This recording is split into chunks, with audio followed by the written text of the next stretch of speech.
නර්තන ශිල්පිනියෝ අඳින්න කැමති ලස්සනට ඉන්දියානු විදියට අඳින්න කැමති. මම විශේෂයෙන් අඳින්න කැමති. ඒ විදිහට මොකද අපේ අනන්‍යතාවයක් ඒක. අන්තික මොට්ටුව කියන්නේ අනන්‍යතාවයක්.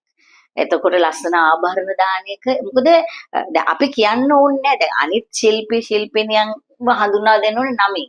නමුත් ඩාන්සර් කෙනෙක් කිව්වම ඕන කෙනෙක්ට ප්‍රතිරූපය වෙනස්. අපි තමයි ලස්සනට මදින. දැන් පාසලේ ගත්තත් නැටුම් ටීචර් හොඳටම අඳින්නේ.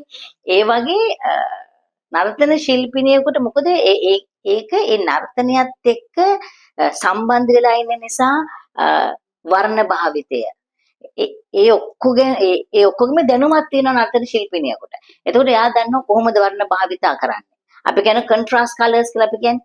එතකොට කොහොමද ඒකට තමන්ගේ ඇඳුමට උචිත වෙන ආභරණ කොහොමද දාන්නේ. ඒ දැනුම තියෙනවා නර්තන ශිල්පිනියෙකුට. ඒකයි අර නර්තන ශිල්පිනියක් තවත් විෂයක් එක වෙනස් විදිහට දකින්නේ. මොකද එයා ලස්සනට අඳින්නේ. මොකද එයා අර නර්තනය ගැන හොඳින් දන්න කෙනෙක්.